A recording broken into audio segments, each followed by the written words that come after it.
or how price is going to move. That's it. It's just an idea. If you look at the chart and you're like, my bias is bullish, that's your idea, that you think that price is going to go bullish, so you're going to wait for price to create some sort of support so you can take a buy. If your bias is sells, then you're looking for price to create a resistance, because if price can create a resistance, or candles can create resistance on a 30-minute or 1-hour time frame, then you know that, okay, I can probably take a sell and I can stick to my bias. Bias is the direction where you think price will continue. We already talked about this. If you think price will continue bullish, you need to look for supports to be formed. That's your bias.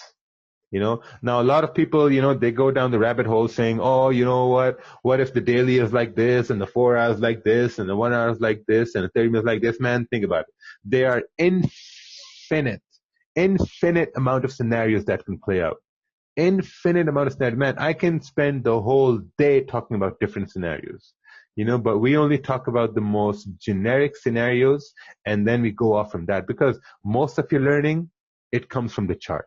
The reason why we tell people to post charts, the reason why when you join my groups, Market Fluidity, when you join the groups, I tell everyone to post charts, post analysis, post before and after, because when you can post before and after, that's your learning process. You're learning that way.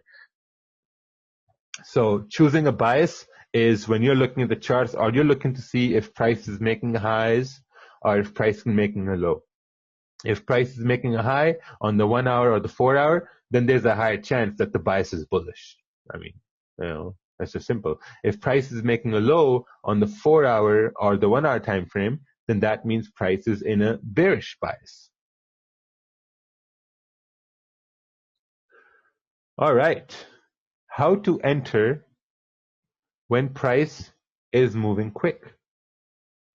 So there are only two pairs that move really quick: gold and GJ. Gold and GJ are the only two pairs that move really, really fast. And it just takes a lot of experience in watching it happen a lot of times to see that, okay, whether we can enter this or not. So high volume pairs like gold and GJ, they have a lot of volatility too. But one thing to really understand is that when price is, now let's say we have a resistance up over here, we have support down over here, and candles are making, like they're making higher highs and higher lows like this, and they're moving like considerably fast, and you have a target up over here at resistance, right? So you turn around and say, okay, you know what? If price is making higher highs and higher lows, there's a higher chance price is going to come up to this resistance. So you're going to say, okay, you know what? I'm going to wait for price to create some sort of a support, and then I'm going to take a buy, right? But then what happens is that the candles print like this, and the next candle, it prints like this, goes right up.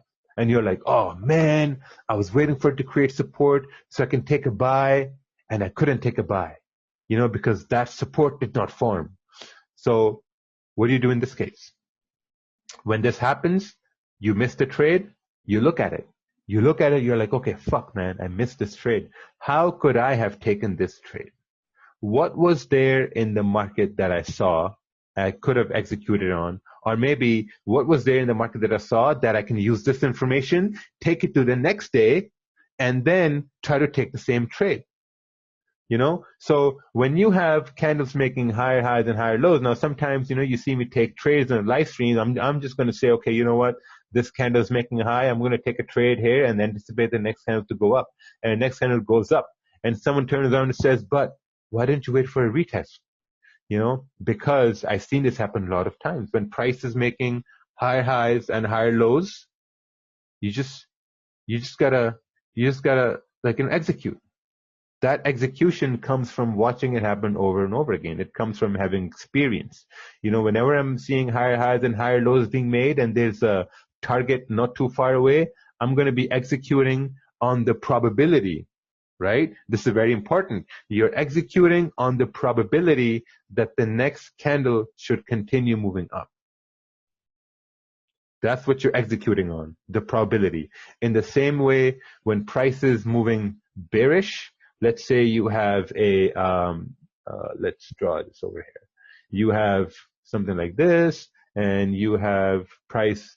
Let's get these blood candles here, these blood candles of death, because sometimes when people are looking at bearish candles, they're taking buys, so these are blood candles. Price moving like this, and someone's going to say, okay, you know what, man, I'm going to look for a pullback, because a pullback is going to happen. It's going to create a resistance because Raja said so. I learned that in the refresher webinar, and then I'm going to take sells on the next candle that closes bearish, and then price is going to come down and we're going to hit take profit. But what happens is that someone somewhere, they take a sell and the next candle just goes down like this. And where was the stop loss? The stop was above the previous candle right over here. That was the stop loss. So if you had a buy, you just got fucked. So the whole beauty, okay, now here's the beauty. Here's the beauty of having the stop right here. Now, if you make a note of what I'm about to say next, this will help you. This will help you a lot. If you make notes of what I'm about to say right now, this just came to me, and I'm just going to all right. So what if you take a sell and your stop is above, that candle? And what happens that the next candle goes up and takes you out. Now, two things have happened. Next candle takes you out. It took you out because maybe now it's going to make a resistance or a retest for a price to continue moving down. So it stopped you out. So now your trade bias, your bias was sells, right? Your bias was sells, and that selling bias got taken out by the candle that went bullish and stopped you out. Now that was the first chance you gave to yourselves. So now what's going to happen is most probably, price will go up, do this, and then you're going to be greeted by another bearish candle that might look something like this, right? Bearish candle looking like this. So now price had made a low. It's in a downtrend coming from resistance, and candle has closed bearish. So now you can give your trade a second chance. How about that? How about that for information? Now you can give your trade a second chance, because if this is a 30-minute time frame, or if this is a 1-hour time frame, and you got stopped out in your first chance, and now you waited for the candle to go bullish, you waited for the next candle to go bullish right over here, and then you waited for the next candle to actually flip and close in your direction, now you can give your trade a second chance. Now you can say, okay, perfect. You know what? Now I'm going to give it a second chance. I'm going to put a stop above this candle, and then I'm going to wait for the next candle, or anticipate the next candle to go bearish like this. It's going to break that motherfucking low, and the next candle can continue moving down to promised land. That's going to be a second chance you're giving your trade. This goes the same for buys. Right? So you're going to have to do some cognitive thinking and really trying to explain how it works the same for buys. But I'm pretty sure it should be pretty simple, right? But let's say that the next candle does not go bearish, and the next candle goes bullish, and it stops you out again. If it stops you out again, then you're done for the day, right? Then you're done for the day. Then that's it. Then there's something going on in the market that's just stupid, so that's it. At that time, I just say, okay, you know what? I'm going to stay out for the day, because 1 or 2 trades keeps the stress away. What about have a wider stop loss? Brime, Philic, I think that doesn't make any sense. Have a wider, these things of like having a wide stop and a mental stop, they just don't make any sense. Let's have a wide stop loss. Let's have a mental stop loss. What I'm talking about here is the way how I trade. Simple. There are people who don't like it, they can leave. People who like it, they can stay. But at the end of the day, everyone's going to stay. Usually candles will create higher highs and higher lows, or lower lows and lower highs. Trusting that concept will allow you to take trades. Right? You need to trust this concept. The trust in that concept is the most important thing. When price is moving bullish, it's going to make higher highs and higher lows. If you have missed the buys, I'm going to talk about this all the time. If you have missed the buys, wait for price to create a low, and then take a buy because there's a very high chance it will retest the high it just created. This is very important. You need to trust this concept of higher highs and higher lows because, man, I see a lot of people taking trades just because they want to take a trade. There's no rhyme and rhythm to that trade. You just strictly have to wait. Okay, let's go to the next one. Oh, okay. What's this? Perfect. So this is the 1484. The high was here. What's this? The high was 1484.15, low was 1482.88. This is a $2 move, a little higher than $2 move. I think this is the 15-minute time frame. I think Roger did the 15-minute time frame here. Okay, perfect. So let's say we have a break up over here, right? We have a break up over here. Candle breaks out. This candle goes bullish. Candle close with no wick. Candle close with no wick. This means there's no range for the next candle to go up. So someone says, okay, now I'm gonna wait for a retest. I'm gonna wait for a retest, and then I'm gonna take a buy, and then price is gonna continue to go up. But what happens is that there is no retest, because it's someone is saying, I asked about IC markets. Well, if no one answered your question, that means your question was irrelevant. So, so then sometimes there is no retest because you have to understand gold and GJ are very high volatile pairs. They will not do retest sometimes. Sometimes you just have to accept the fact that, okay, you know what, I'm just going to have to let it go. So there's no retest, price goes up, you're just sad over there thinking, oh man, all my friends caught this buy and I'm just sitting here with no trade. So you have to relax. You have to. So this is a lot of momentum too.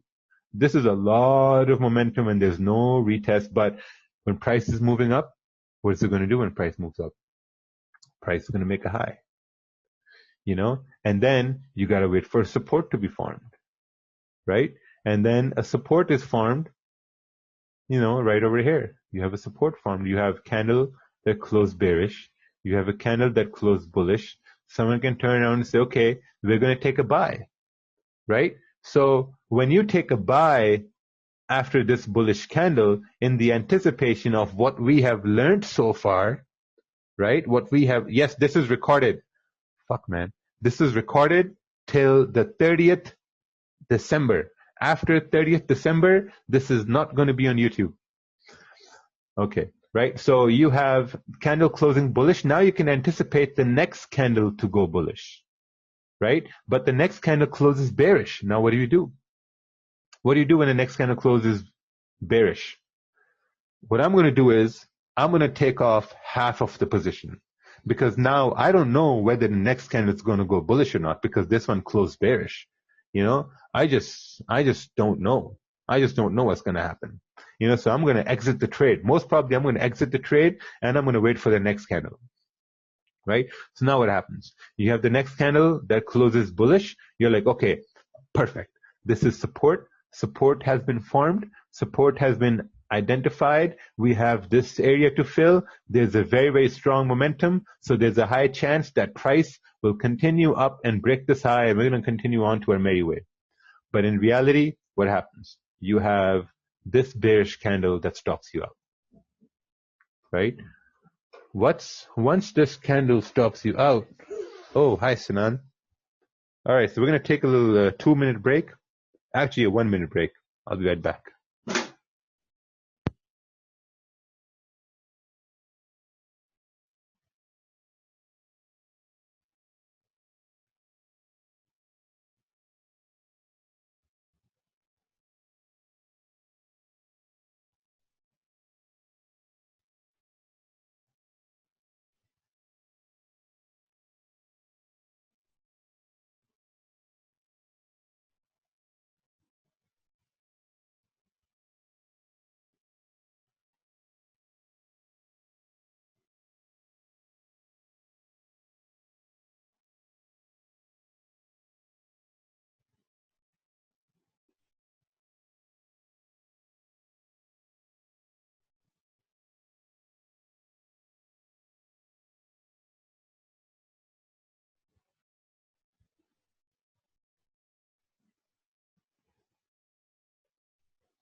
All right, we're back.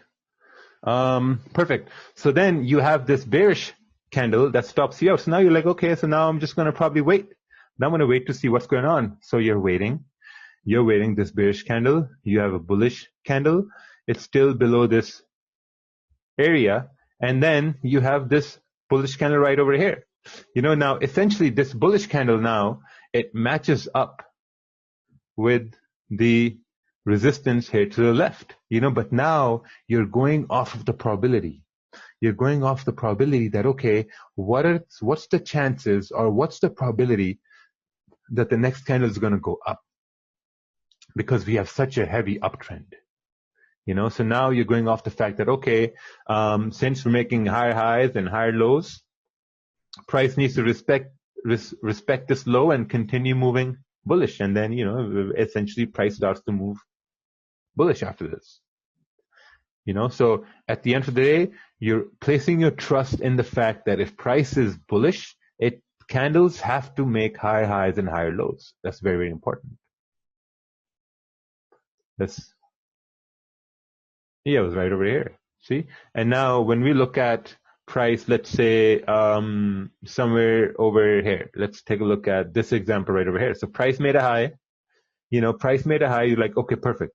If price has made a high, there's a very high chance that high is going to get retested again, right? So you're like, okay, perfect. So you move down, price makes a support, candle closes bullish, you take a buy, this candle closes bearish. Now you're like, okay, I might want to exit, might want to close half of the position. You close half of the position, and then what happens is the next candle goes up. You're like, oh man, I should have just left it all open. You're like, okay, yeah, no big deal. Price made another high, and then you had the bearish candle, and then you had the bullish candle right over here. You had another bullish candle right over here, which closed higher than the previous one. So now you can say, okay, since now the candles are making higher highs and higher lows, what's the chance for the next candle to continue moving up to fill this wick or to fill this range? There's a very high chance. So next candle continues to goes up and it fills that range. Oh yeah, Merry Christmas, everybody. Merry Christmas. Christmas Day, yay. Let's go to the next slide, sir. Let's see what we got here. Ooh, what about break, retest, fake outs, and patterns? Well, if you've been looking at this webinar for a long time, you will now understand that break and retest, fake outs, they're all the way the market moves. The market moves, it's just the way the market structure moves, right? So if you have an uptrend, price is going to make a high, it's going to make a support, it's going to come up. So this will obviously be resistance.